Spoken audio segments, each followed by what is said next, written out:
Hello everyone. Today we are going to start our new chapter India Water Resources. मतलब कि भारत और उसके अंदर जो वाटर रिसोर्सेज है उसकी बात करेंगे. So let's get started. There is water, hence there is a life. कि जल है तो ही जीवन है. Any type of life cannot be imagined on the earth without the water. कि हम कोई भी लाइफ को इमेजिन नहीं कर सकते हैं विदाउट वाटर, क्योंकि पानी ही नहीं होगा तो वहाँ पे कोई भी लाइफ एग्जिस्ट ही नहीं करेगी.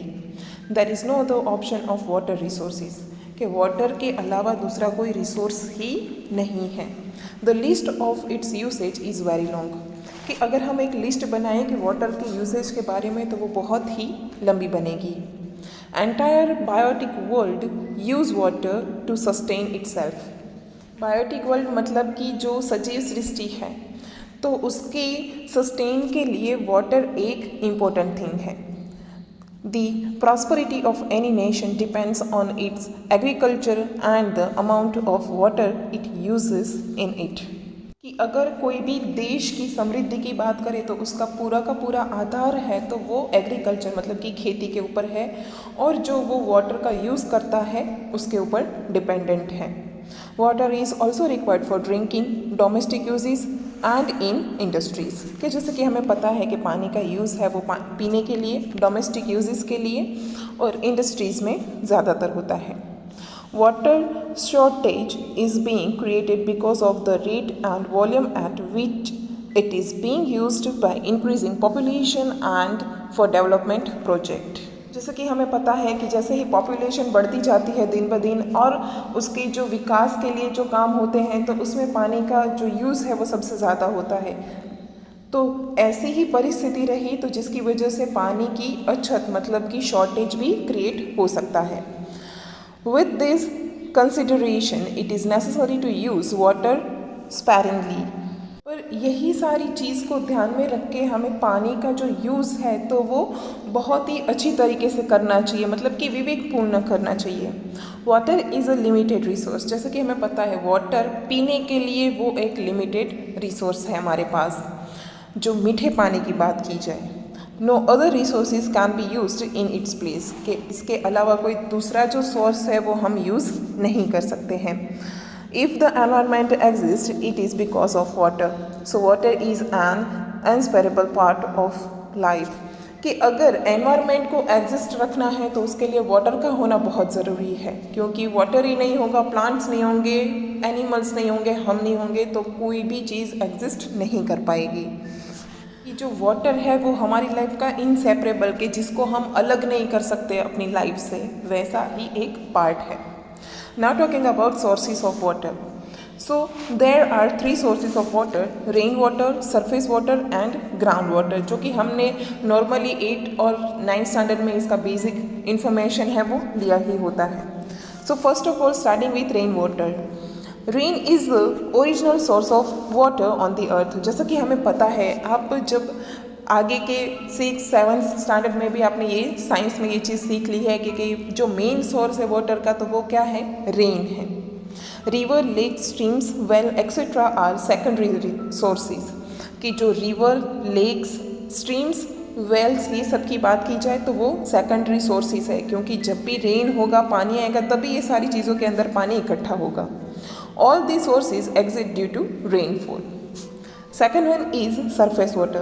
The water on the surface, the earth is found in the form of river, lake, pond, sea, stream, etc. कि सरफेस मतलब कि जो लैंड के ऊपर पानी है तो उसके अंदर हम कौन सी चीज़ें इंक्लूड करेंगे, तो river, lake, pond, sea, streams, etcetera. It is called surface water. Surface मतलब कि जो लैंड मतलब कि जहाँ पे पानी रहता है.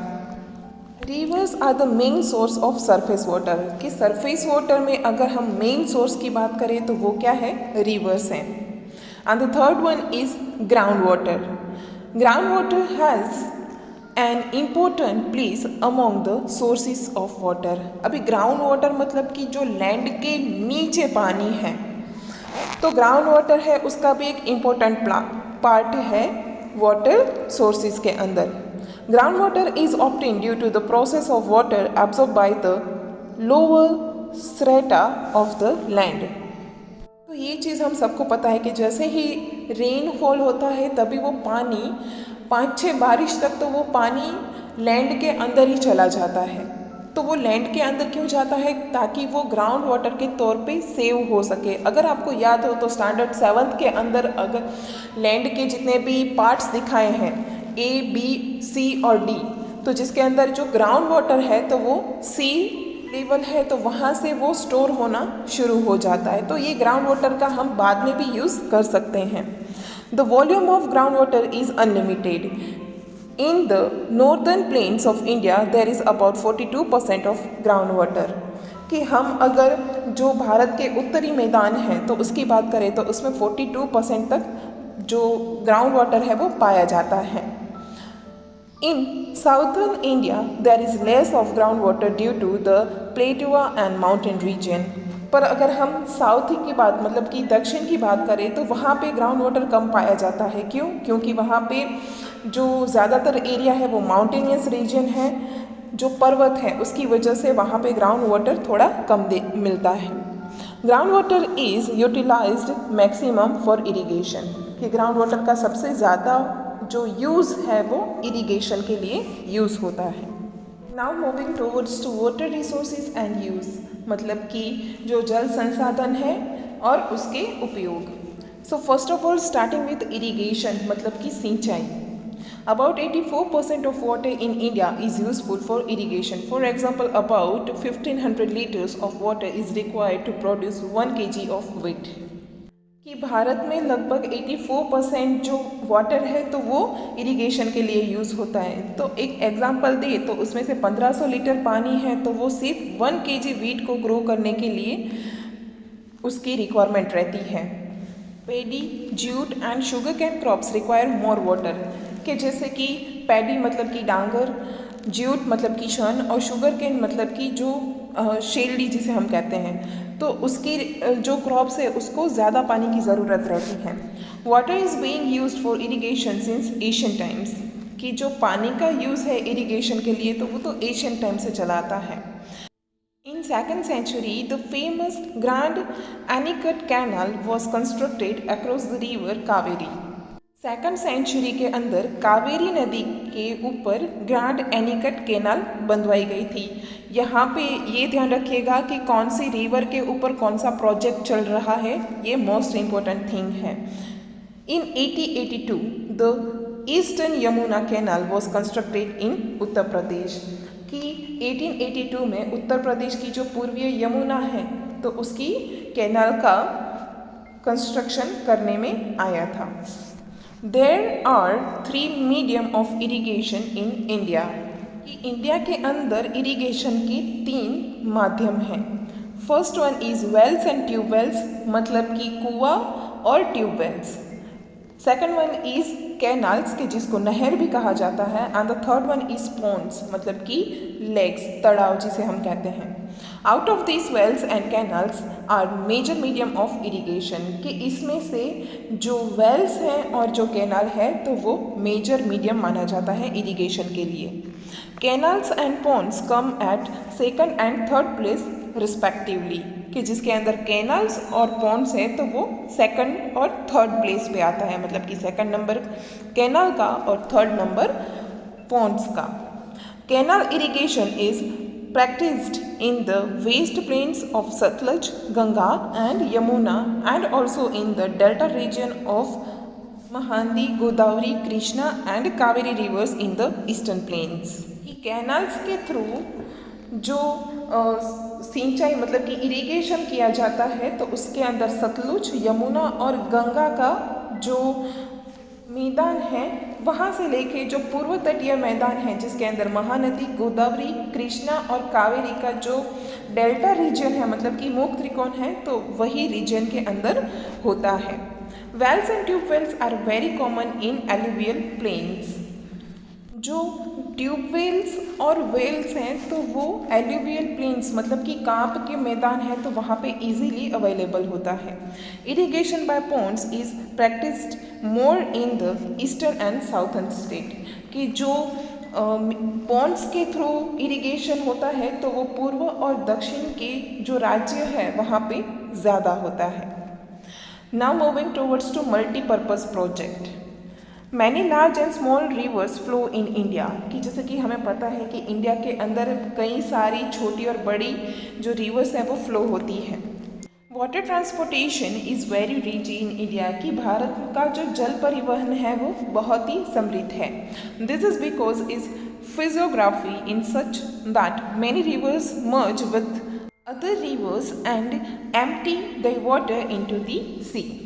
कि ये सब जो उसका जल जीवन है वो इतना रिच क्यों है, तो उसकी जो भारत की जो फिजियोग्राफी है, मतलब कि उसका जो भूपृष्ठ है, तो उसकी वजह से हर एक रिवर है वो एक दूसरे के अंदर मर्ज हो जाती है, और वही छोटी बड़ी एक दूसरे के साथ मर्ज होने के बाद वो अपना जो पूरा पानी है वो सी के अंदर इंक्लूड हो जाती है.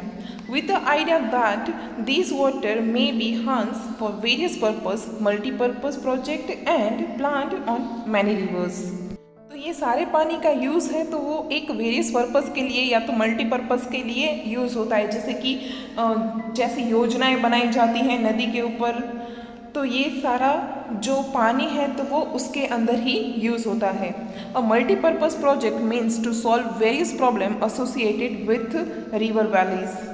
मल्टीपर्पज़ प्रोजेक्ट मतलब कि बहुहेतुक योजना की जिसका एक नहीं बहुत से ज़्यादा उसके पर्पसेस हो, इसके लिए उसका नाम रखा है मल्टीपर्पज़, मतलब कि बहुहेतुक योजनाएं. तो उसका यूज़ कहाँ पे होता है कि नदी के और उसकी जो वैलीज़ है उसके साथ जितनी भी समस्याएं हैं उसका हल करने के लिए मल्टीपर्पज़ प्रोजेक्ट शुरू किया गया था. It includes flood control, prevention of soil erosion, water for drinking and irrigation, industries, water provided to settlements, generation of electricity, internal water transportation, entertainment, wildlife protection and development of fishery etc. तो इसके अंदर कौन सी चीज़ include होती है, तो जिसके अंदर flood control है, सॉइल इरोजन को प्रिवेंशन करना है, वाटर का ड्रिंकिंग के लिए यूज़ होना, इरिगेशन के लिए यूज़ होना, इंडस्ट्री के लिए जो वाटर प्रोवाइडेड टू सेटलमेंट्स, मतलब कि जो पेय योजना होती है कि वसाहत को जितना पानी दिया जाए, जनरेशन ऑफ इलेक्ट्रिसिटी की इलेक्ट्रिसिटी को प्रोड्यूस करने के लिए, इंटरनल वाटर ट्रांसपोर्टेशन हो, एंटरटेनमेंट हो, या तो कोई भी वाइल्ड लाइफ प्रोटेक्शन की उसके डेवलपमेंट की बात हो, और फिशरी मतलब कि जो मत्स्य पालन है ये सबका समन्वय है, तो वो मल्टीपर्पज़ प्रोजेक्ट के अंदर होता है. Now talking about major multi-purpose project of India, मतलब कि भारत के जो मुख्य बहुहेतुक योजनाएं हैं तो वो कौन सी है. ये चार्ट है वो बहुत ही इम्पोर्टेंट है जिसके अंदर से match the list, MCQ, true and false बहुत कुछ निकल सकता है. So first of all starting with multipurpose project Bhakra Nangal, जो कि सतलुज रिवर के ऊपर बनाया गया है, और उसके जो स्टेट बेनिफिट्स हैं कि कौन से स्टेट्स उसका बेनिफिट्स ले रहे हैं, तो उसके अंदर आता है पंजाब, हरियाणा और Rajasthan. Second one is Kosi, तो वो कोसी रिवर के ऊपर बनाया गया है जिसका जो बेनिफिट है वो बिहार ले रहा है. Third one is Damodar valley, तो जो कि दामोदर रिवर के ऊपर बनाया गया है, और उसके जो बेनिफिट स्टेट्स हैं वो है झारखंड और वेस्ट बंगाल. बाद में है हीराकुंड, जो कि महानदी के ऊपर बनाया गया है, और जो स्टेट है तो वो उसका बेनिफिट ले रहा है वो है उड़ीसा. बाद में आता है चंबल वैली, जो कि चंबल रिवर के ऊपर बनाया गया है, और उसके बेनिफिट ले रहे हैं जो स्टेट है वो है मध्य प्रदेश एंड राजस्थान. उसके बाद है नागार्जुन सागर, जो कि कृष्णा रिवर के ऊपर बनाया गया है, और जो बेनिफिट ले रहे हैं वो स्टेट है आंध्र प्रदेश और Telangana.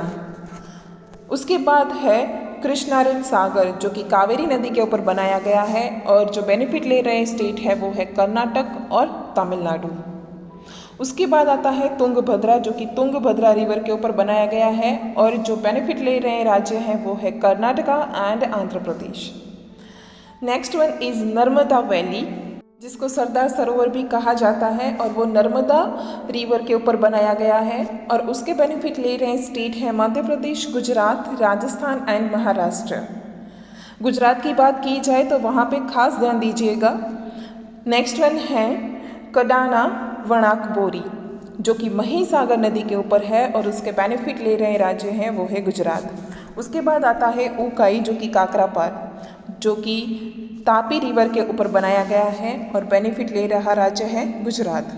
And the last one is Dharoi, जो कि साबरमती रिवर के ऊपर बनाया गया है और बेनिफिट ले रहा राज्य है वो है गुजरात।